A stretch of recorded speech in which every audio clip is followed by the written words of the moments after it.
This holiday season, we've transformed IKEA right from the very front entrance of the store all the way as you walk through.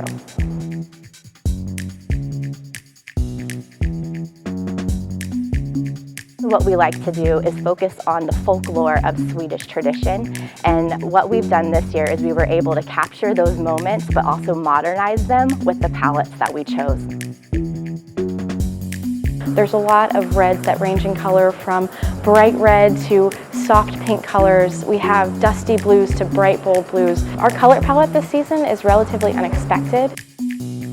IKEA is a Swedish company, and we take great pride in being a Swedish company, even though we're in the US. There's certain traditions that Swedes like to do. They like St. Lucia, that's one of their biggest traditions during this holiday season. And with St. Lucia, it's the holiday of lights. It's a very dark time in Sweden, so it's very important for them to have tons of lights, especially in their windows. So we reflect that with our different lights that we offer this holiday season, especially our star pendants. At IKEA, we know that the holiday is different for everyone, and we know that our customers are different people.